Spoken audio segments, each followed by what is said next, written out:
I would like to welcome the member of government. Here.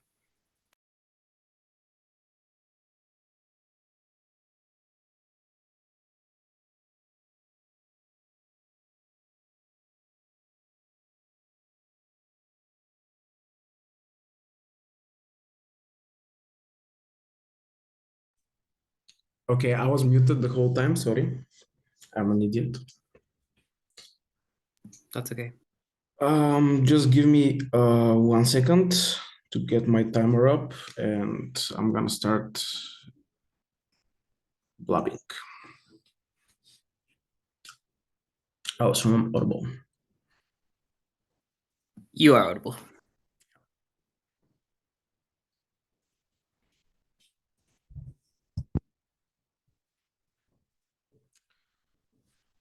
All right, Value, listen up because you have to whip these extensions. Okay.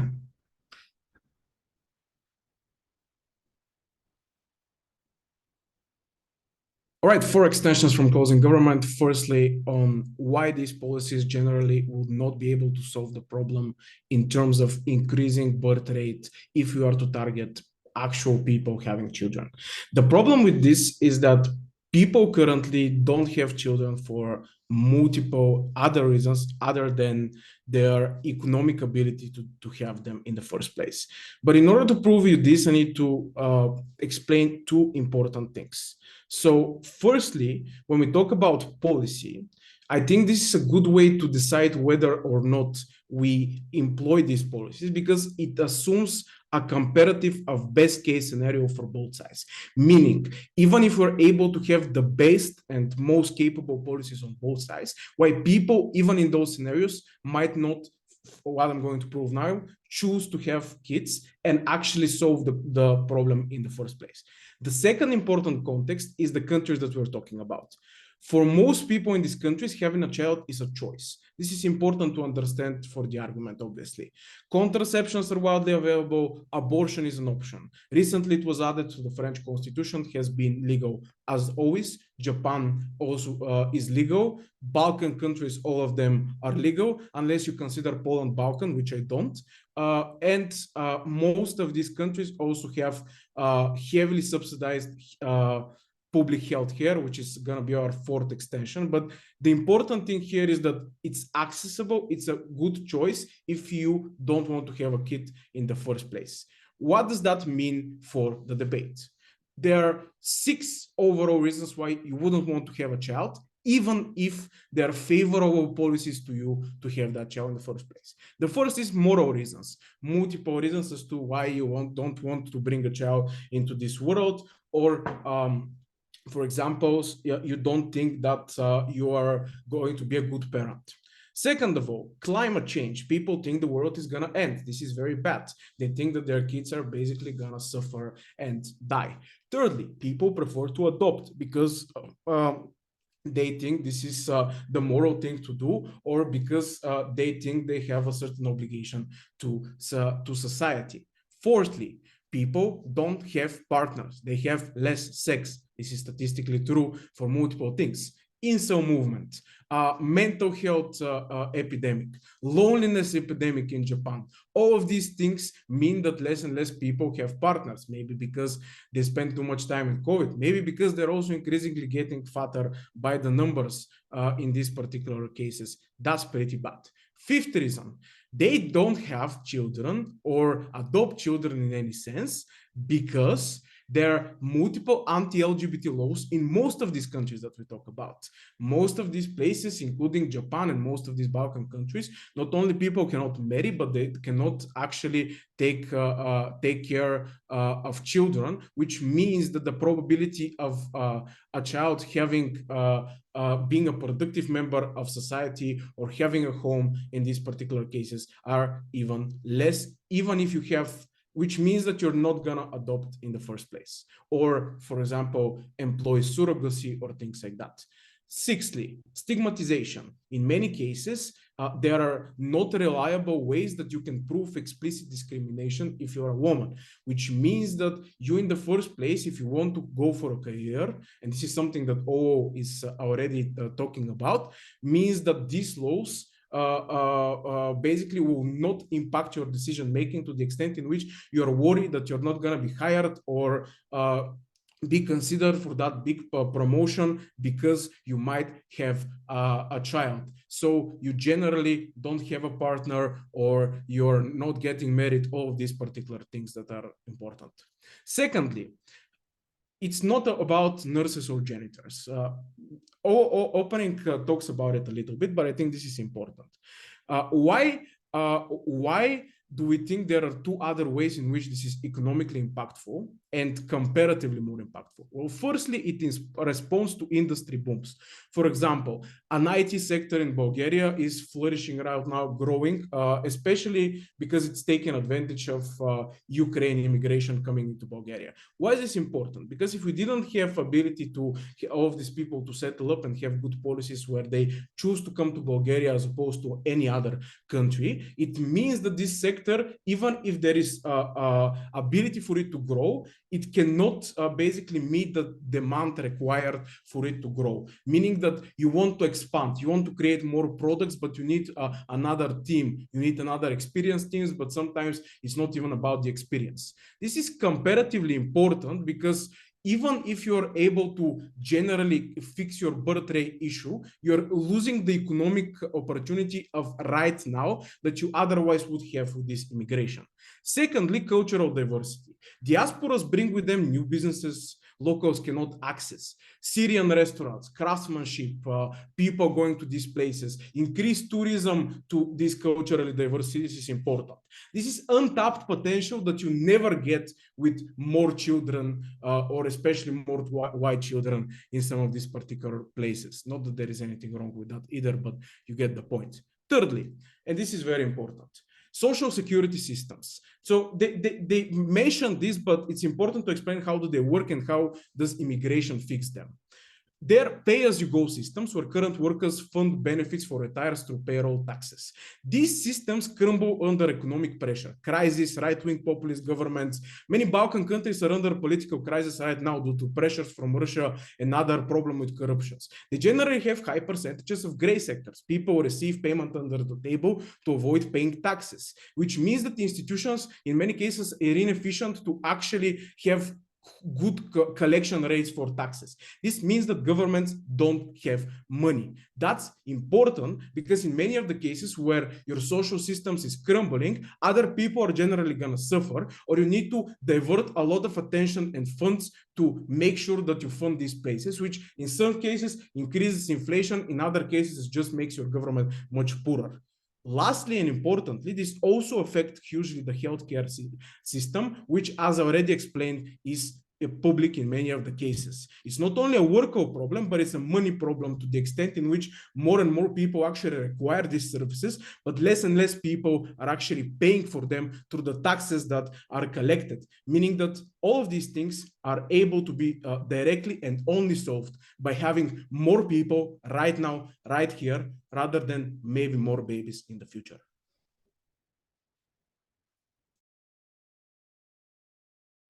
We'd like to thank that speaker for their fine speech and remind all speakers to please give and take POIs.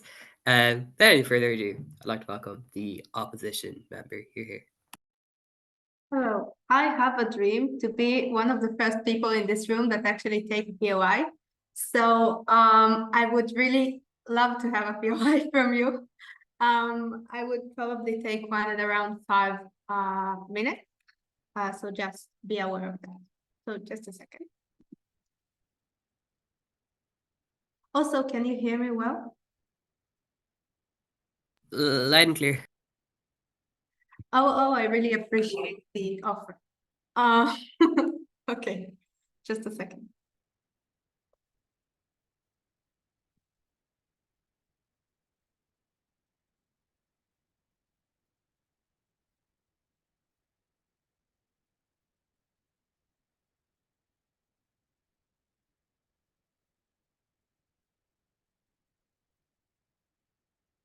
Great. Starting now. We don't think this is a debate where CO has to come and prove a completely different impact. We think all of this debate is surrounded around one main clash: where will we actually get more population growth and more financial benefits? We think, therefore, if we prove to you the arguments that OO proved but not sufficiently, we can win, obviously, OG and CG. And so our arguments would simply be, firstly, why immigrants are not helping the economy, but rather harm the economy. Secondly, why specifically the incentives of the government are the ones that can solve the problem of child birth. So firstly, why do we think that immigrants are harming the economy more than helping? So first, contribution, which is really important. Why are we not getting skilled immigrants? And we think here, OG says that those immigrants would be very good and help the economy. And we also hear from CG, oh, we will get diversity of opinion, stuff like that.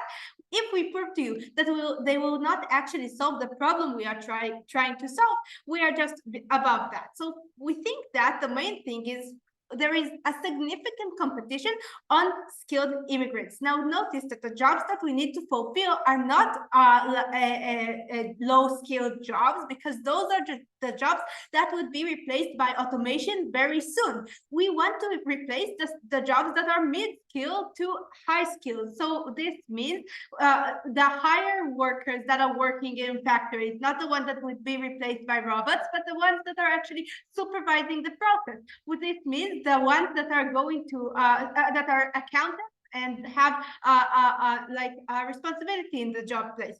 This means that for those immigrants, the ones that are actually ones with a university degree many of the time, the ones that can actually speak the language in order to be part of the job force, those are very those are immigrants that have competition around them, because there are not many of them. Many governments do want those immigrants and can grant them visas and stuff like that. And for the countries we are talking about specifically, those are countries that would not win this competition in most of the cases. This means that the immigrants that we will get are ones that are not so skilled. And this means that we just would need to invest much more time in them in order to firstly teach them the language, secondly give them some money in order for them to actually integrate and not to go to poverty, thirdly we will need to teach them a job many of the time, because as we said before, the jobs that are traditionally of immigrants would be replaced, and so the taxpayer money that they can give is not very high. Now notice that on the comparative, a child that went through the education system in Japan is already educated, already can give us a value to the society and help us and be an accountant and generate more money. Second thing that we want to say about immigrants is that we simply think that the integration is a very expensive process, because you need to give them an apartment, you need to help them financially and stuff like that. This means that with adding to that the fact that the population is aging in those countries, and all people are most of the time more against immigrants because they don't want the culture to be changed and they don't want the country to be changed, this is more likely that we'll just see much more racism that would prevent the integration, and much more poverty in those immigrants that would get worse jobs because they are not qualified to the jobs that we actually need. What are the impacts of that? Firstly, it harms our ability to get automation for the long term. As much as we all want automation, we think this is a good thing. You already have immigrants inside of the jobs of the automation, meaning that you cannot be efficient, you cannot cut the costs of those jobs. But secondly, notice just that this is a really important impact. We just increased much more crime, because now we have much more poor people that we should take care of them, but we cannot, because it is very expensive and because there is racism towards them. It means that we just get much more burden on the public education system, public health system and stuff like that, which is something that we don't want as a country. What are the impacts? So firstly, more racism, more incitement against those people, more divisions in society. Second, more money is taken out of local people to integrate the immigrants in a way that those local people does not want. This is not their culture, and we should respect their opinions as a country. And thirdly, we just think that we are hurting our ability to collect a revenue, and in the comparative, we can do that more efficiently. Let's take CG. all of the policies that you can make in order to make more babies, you can divert to actually make sure that these people are integrated. If you think that they cannot be integrated, even if you make these policies, you're probably racist. We just think, we don't think we are racist. We think that comparatively, and notice, Chair, you shouldn't judge this debate based around assumptions of racism or of us or anyone else. So, we just think that in our world, it is much more easy to give more, bring more babies. So why are people not birthing children?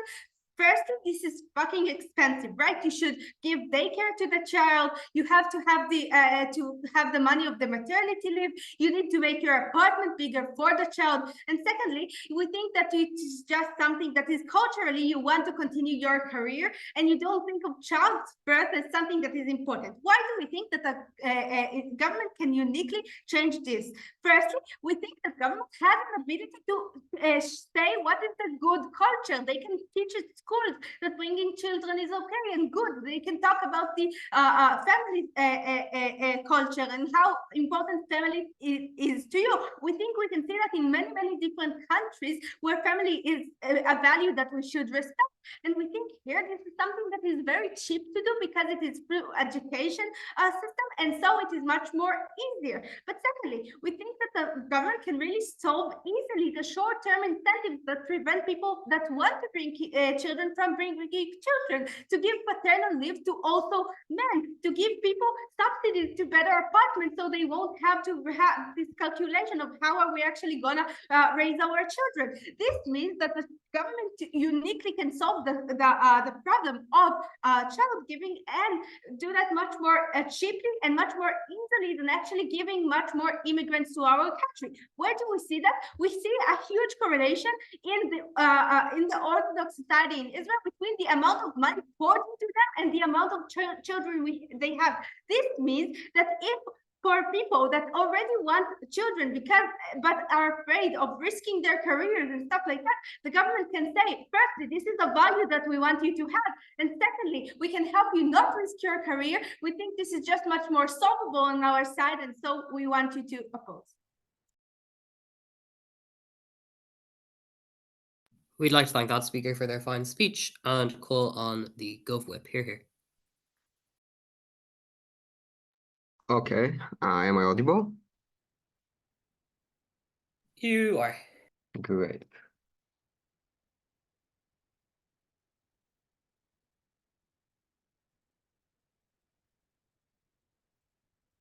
Okay, starting this speech in 3, 2, 1, start. Dear panel, I hate to say this, but we're the only team that provides structural comparative reasons in this debate, and this is why we should win it. Firstly, let's begin with differentiation with OG and why we go over them. Right, they touch on some of our premises, but they never explain them sufficiently. What do I mean by that? Firstly, they do say, oh, we can pick specific people that are highly educated and all that sort of thing, but the only reason they give is, oh, we are a first world country, most probably. Firstly, this excludes some of the examples given, like the Balkans, which are, yes, somewhat developed, but definitely not countries like France, for example, countries like Germany, countries like the USA, and all that sort of stuff. But secondly, notice how this is not sufficient, because there are many other first world countries. The USA is a first world country, and all that sort of stuff. So this is insufficient reasoning compared to our reasons on how we make it more competitive, on how we do all that sort of things. But the second extension is that they say, oh, notice how people don't like to have children right now. Once again, they give some reasons as to why this could happen, but they never prove specific likelihood of why this is likely. Right? They say you may have some concerns about this or that, but they never prove likelihood of these concerns. What we do is prove likelihood of them, but also they give just one reason. We give 6 reasons, which means that they're just likely to impact more different groups of people. So our extension on that is better than theirs.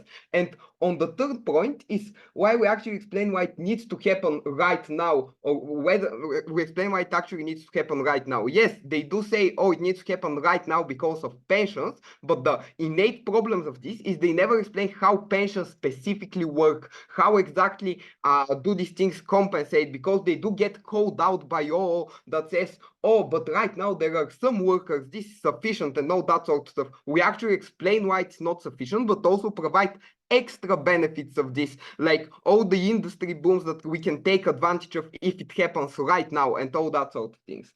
Okay, so this is why we go over OG. We prove their case better, but also a direct imperative with them, even if we assume that they prove that companies leave and they don't come back. Notice, if we take opposition's case, won't new companies emerge in the future when there are capable workers, even if the old ones don't return? And this means that their argument is extremely short-termistic, because new companies are likely to emerge when there are workers who want to work in these companies because they live in the country, because they don't have a job and all that sort of supply and demand mechanism. So at the point at which this is the case, their case is extremely short-termistic. Okay, our case is more long-term, about how this is the only possible time when we can take this sort of thing, when we take the opportunity to use this.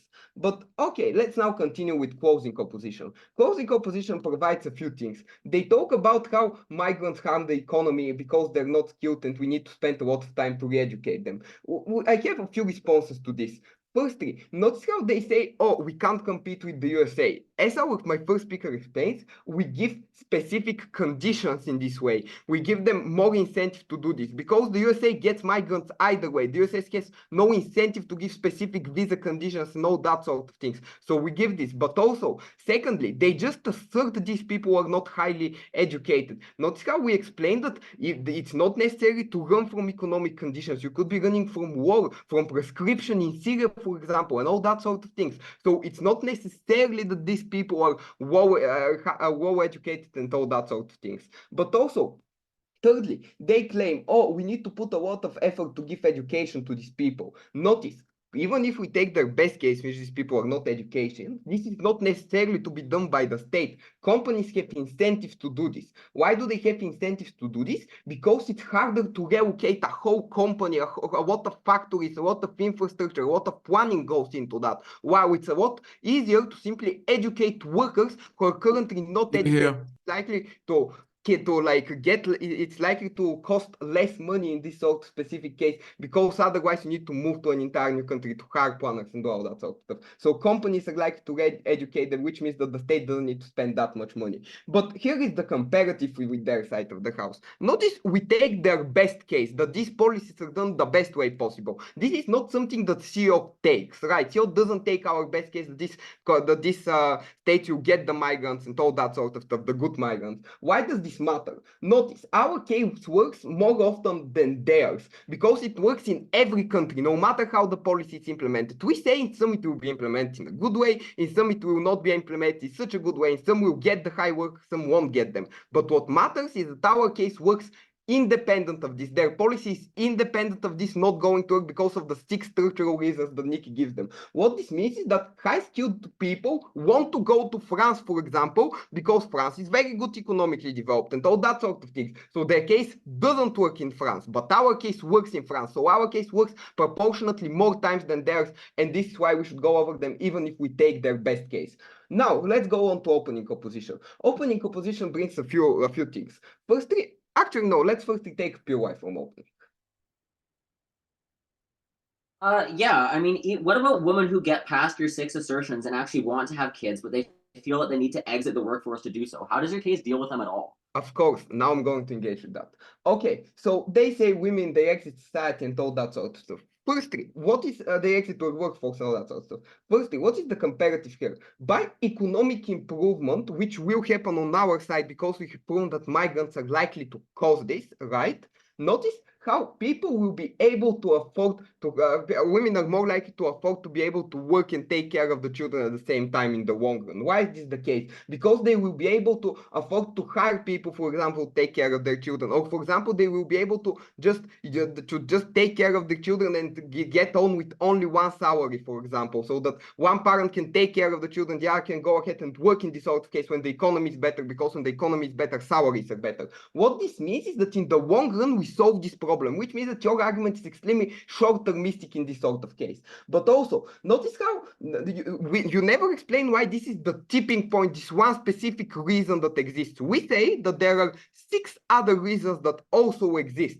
So having that they don't have children, having that in mind, even if this may be a reason for some women, for most women, they have other reasons as to why not to have children. So you need to prove why this one reason being fixed is the tipping point for enough women to have enough children for the whole demographic crisis to be solved. We believe you never prove this premise. Because our case is the most logically explained, the most long-termistic, and the one that takes the best case and still wins, vote for us.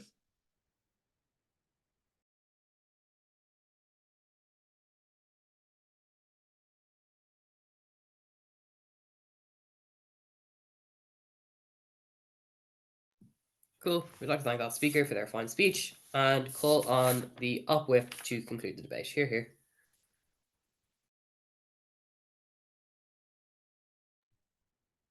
Hello, am I audible?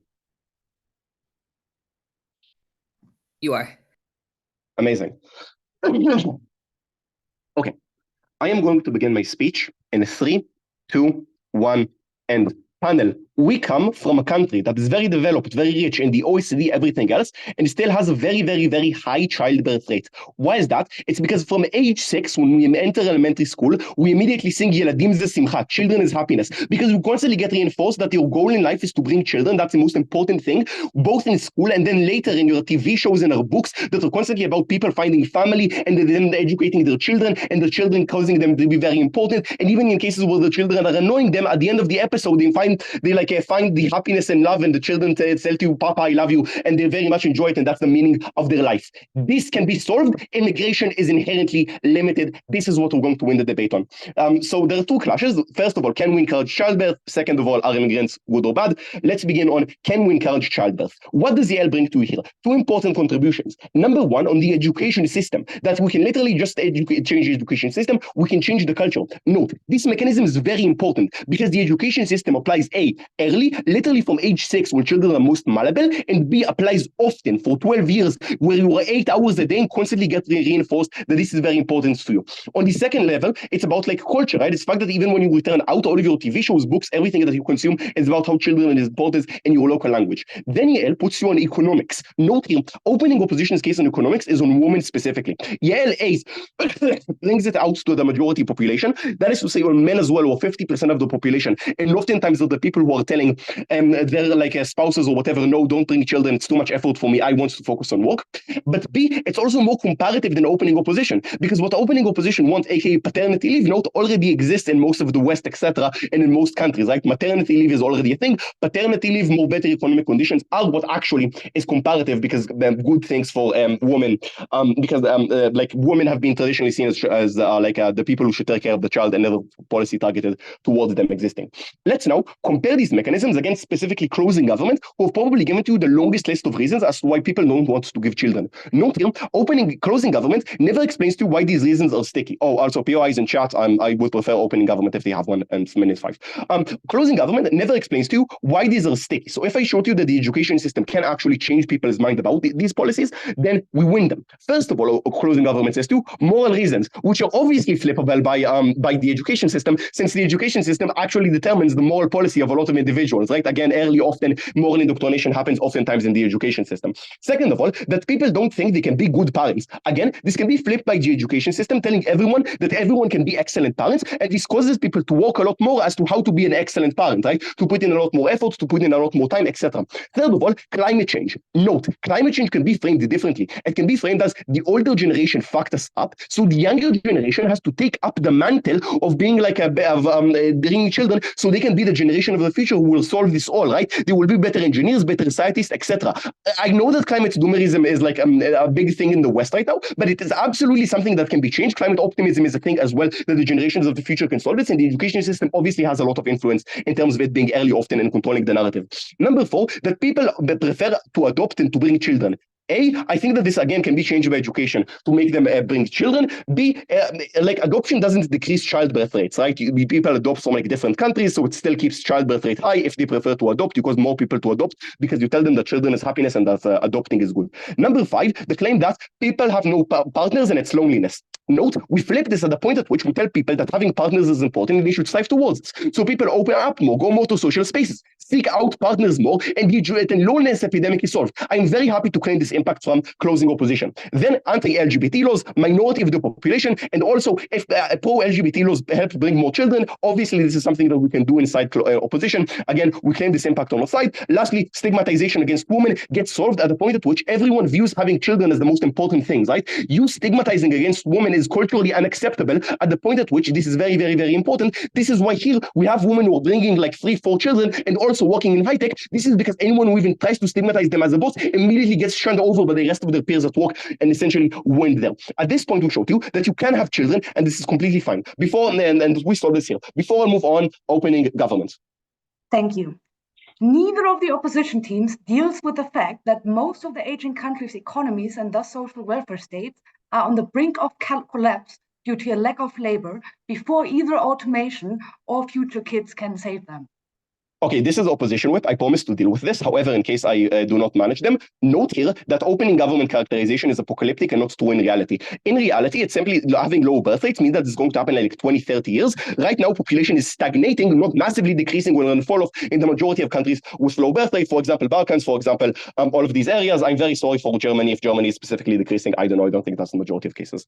Okay, let's now move on to immigration. Here, Yael has 2 important contributions. Number 1, competition. Number 2, the resources that needs to be taken for them to be high-skilled jobs. Number 1, on competition. When Yael explains to you that every single immigrant population is in the general competitive and relatively zero-sum, especially in high-skilled jobs, which are important. Here, closing government says, oh, but you offer specific conditions and into immigrants that come from specifically war-torn countries. That does not change the fact that the immigrant pool is limited. That is to say that you do not have like millions of people running around and that only one country can benefit from it. A specific Balkan country takes in Ukrainian immigrants. Nobody else takes in the immigrants. Note, given the fact that we explained to you that all countries can increase their childbirthing by Yael's mechanisms, we actually showed you that the majority of the countries benefit on our side, flipping closing government's whip, because closing government whip says, but you actually get more countries benefiting from immigration on our side. No, you get a minority of them that can actually access immigration. Then comes the opening government characterization of, but like very few immigrants in the first place, but there are many like high-skilled immigrants, which is completely bullshit because again, A, competition, and B,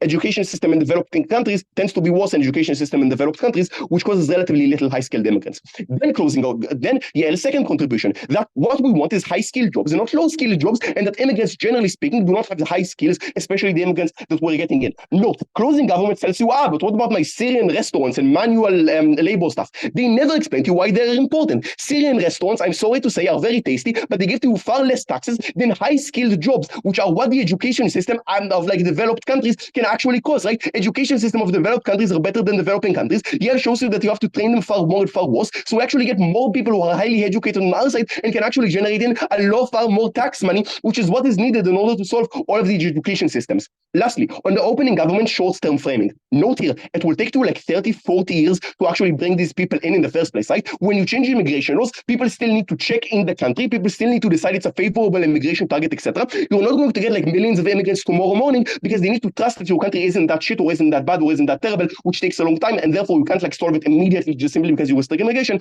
unless against your Germany, which is a very minority case, like most countries aren't Germany and don't have an established immigrant community already. Very proud to oppose. I'd like to thank that speaker for their fine speech.